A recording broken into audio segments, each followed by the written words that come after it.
ओम नमो भगवते वासुदेवाय। नमस्कार, राधे राधे। स्वागत है आपका आपके अपने चैनल द रिलीजियस लाइफ में। तो आज की वीडियो में हम बात करेंगे एकादशी व्रत के बारे में। कार्तिक मास के कृष्ण पक्ष की एकादशी कब होगी, किस नाम से जानी जाती है और पूजा का मुहूर्त क्या रहेगा, पारण का मुहूर्त क्या रहेगा, इस सब के बारे में हम आज के वीडियो में बात करेंगे। तो वीडियो बहुत ही महत्वपूर्ण है, बने रहिए वीडियो में अंत तक। और यदि वीडियो अच्छा लगे तो वीडियो को लाइक अवश्य कीजिए, साथ ही साथ चैनल को भी सब्सक्राइब कर लीजिए। और यदि आपके जीवन में किसी भी प्रकार की समस्या है, चाहे धन की समस्या हो, संतान की समस्या हो, या फिर नौकरी की समस्या हो, पद प्रमोशन की समस्या हो, किसी भी प्रकार की समस्या है, तो आप मेरे चैनल पर जाकर इन समस्याओं के उपायों के बारे में वीडियो डले हैं वो अवश्य देखें। क्योंकि यदि आपके जीवन में कोई समस्या है और मेरे बताए हुए उपाय यदि आप करते हैं तो निश्चित रूप से आपको अपनी समस्याओं से समाधान पा सकते हैं। तो चैनल को सब्सक्राइब करके वीडियो को अवश्य देखें। तो चलिए आज के वीडियो में हम बात करते हैं रंभा एकादशी या रमा एकादशी के बारे में, जो कि कार्तिक मास के कृष्ण पक्ष में होती है। कार्तिक मास के कृष्ण पक्ष की एकादशी रमा या रंभा एकादशी के नाम से जानी जाती है। रमा अर्थात साक्षात लक्ष्मी जी। तो ये एकादशी बहुत ही महत्वपूर्ण होती है। कार्तिक का महीना भगवान विष्णु को समर्पित होता है और रमा एकादशी भगवान विष्णु के सहित लक्ष्मी जी को भी समर्पित होती है। तो ये व्रत हमें अवश्य करना चाहिए। अब इस व्रत में संशय बना हुआ है कि व्रत किस दिन रखना है, सोमवार को रखना है या फिर रविवार को रखना है, क्योंकि इस दिन 2 दिन एकादशी होने जा रही है। तो यदि आप किसी गुरु परंपरा से संबंध रखते हैं, किसी आप अपने धर्मगुरु से संबंधित हैं, तो फिर जहाँ पर आपको बताया जाता है उस प्रकार से आप कीजिए। यदि आप उदया तिथि के अनुसार माने तो इस बार एकादशी तिथि प्रारंभ हो रही है 27 अक्टूबर 2024 सुबह 5:24 पर और एकादशी तिथि समाप्त होगी 28 अक्टूबर की सुबह 7:51 पर।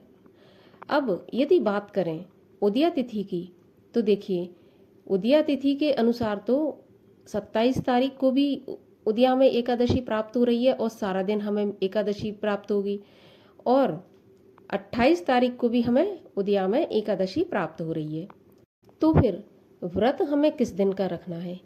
तो देखिए शास्त्रों की यदि हम बात करें तो शास्त्रों के अनुसार जो एकादशी हमें 27 अक्टूबर को प्राप्त हो रही है सुबह 5:24 पर, वो एकादशी दशमी युक्त एकादशी मानी जाएगी। ठीक है ना। और जो 28 अक्टूबर को हमें मिल रही है वो एकादशी द्वादशी युक्त एकादशी मानी जाएगी। हालांकि 27 अक्टूबर को हमें दिन भर एकादशी प्राप्त हो रही है, तो बहुत से भक्तजन 27 अक्टूबर को भी व्रत रख सकते हैं, रखेंगे, और बहुत से भक्तजन 28 अक्टूबर को व्रत रखेंगे।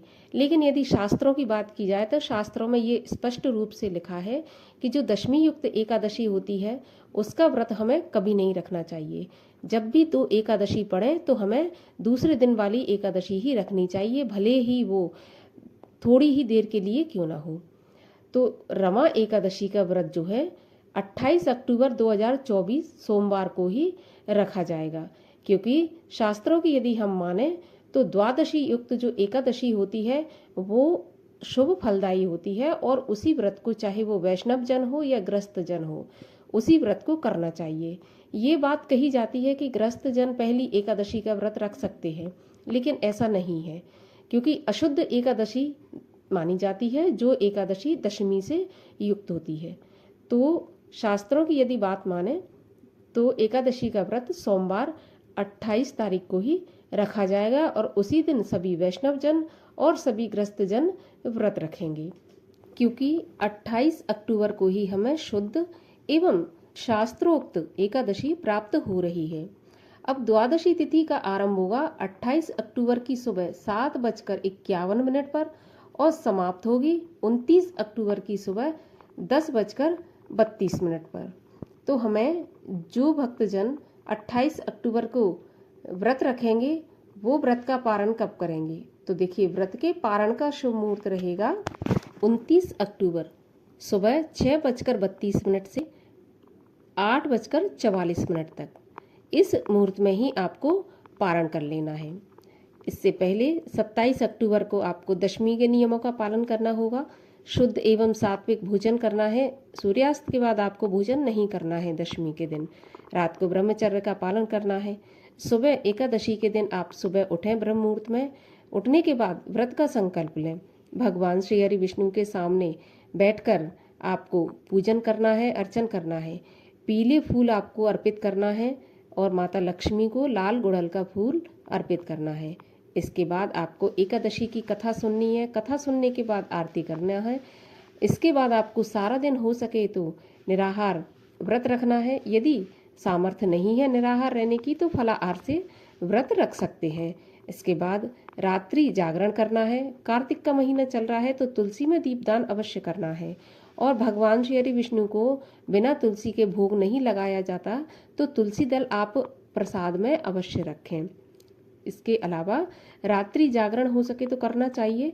अगर पूरी रात नहीं हो सके तो फिर मध्य रात्रि तक जागरण अवश्य करना चाहिए। इसके बाद अगले दिन व्रत का पारण शुभ मुहूर्त पर करें। पारण करने से पहले आप जो भी दान दक्षिणा ब्राह्मण के लिए निकालना चाहते, या तो आप भोजन करा दें ब्राह्मण को बुलाकर। यदि नहीं कर सकते तो आप जो कच्ची सामग्री होती है वो आप ब्राह्मण के लिए निकाल दें, इसको सीधा कहते हैं। इसके अलावा दक्षिणा दे दें। इसके बाद आप अपने व्रत का पारण कर सकते हैं। तो उम्मीद करती हूँ कि वीडियो आपको अच्छा लगेगा और वीडियो को आप लाइक करेंगे, साथ ही साथ चैनल को सब्सक्राइब करेंगे और मेरे चैनल पर अपलोड होने वाली कार्तिक मास के महात्म के कथाएं भी आप अवश्य सुनिए। तो चलिए मैं मिलती हूँ आपसे अगले वीडियो में। तब तक के लिए हरे कृष्ण।